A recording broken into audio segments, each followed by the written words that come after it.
Leicester, and Jordan Taylor has really been a superb closer this year. A lot of pressure on those two young guys there. A little bit of pressure too on the 01, the Tomax BMW for Chip Ganassi Racing with Felix Sabates. We'll tell you more about this, but these guys are starting at the back of the Daytona prototype field. We're getting ready for the start, as always here at Mid-Ohio. We start on the back straight, split start for Daytona prototype and GT, and for one final time in 2011, these guys see the green flag. Let's go for the season finale.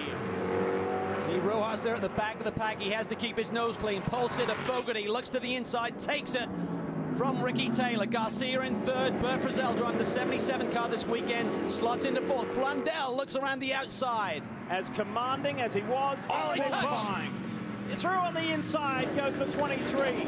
United Autosport machine from Mike Shank Racing. Nice move early on. Ricky Taylor is not letting John Fogarty get away. I was about to say Fogarty was as commanding as he was in qualifying, breaking the existing qualifying record by over a second. And Ricky Taylor gave a good showing of himself as well. Not quite up to the speed of the 99 Red Dragon, but not that far off either. Well, they traded barbs yesterday in qualifying run. You see Garcia there in third. They felt they missed the setup a little bit in qualifying. They've been very quick in practice here this weekend with the Coyote. Antonio Garcia runs third, then Mark Blundell, then back to Bert Frizzell, then the two Star Works cars, and we get back to Memo Rojas trying to make up ground.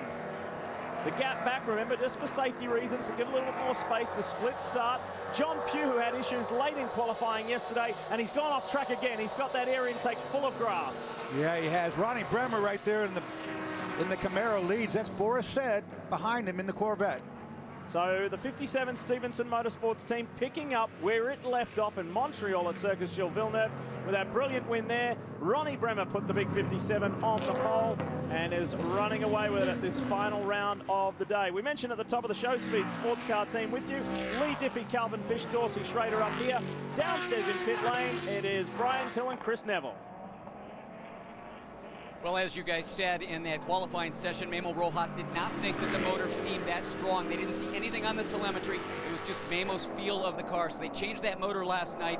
The new motor that was in the car for warm-up this morning was a little bit quicker on the straightaways, but Tim Keene told me earlier this morning they also took a lot of downforce off that car. 400 pounds to be exact. So they made up 2 miles an hour on the straightaways, but taking all that downforce off, how is that car going to react in the brake zones? Brian?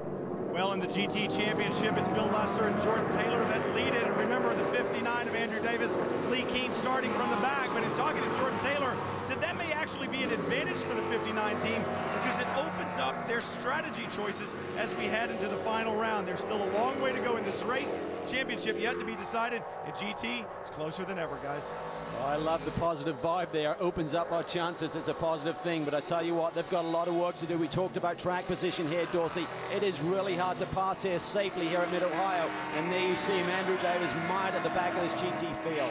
The good news, if you believe what's coming out of the Brimo's camp, is that they found an electrical issue with the fuel system, which required it not to pick up all that fuel. They think they've got that problem solved. Good to see the 28 LG Motorsports Corvette back. Lou Gelotti's guys back at the track. We understand that there has been contact at the back of the DP field. We'll get to that in just a moment. Meanwhile, Ricky Taylor relentless on John Fogarty up front.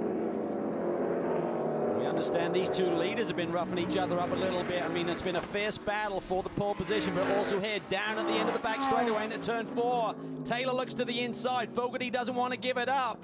And Ricky was kind to him. He ate up the curb there, Dorsey, to create room. Yes, he did. He did a great job of avoiding the accident that was going to happen if he didn't do what he did.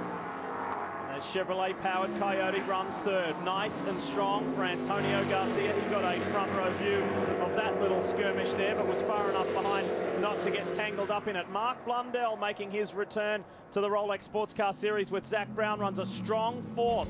And Bert Frizzell in the 77 machine for Kevin Doran. It's a local team effort. We'll tell you a lot more about that when we come back.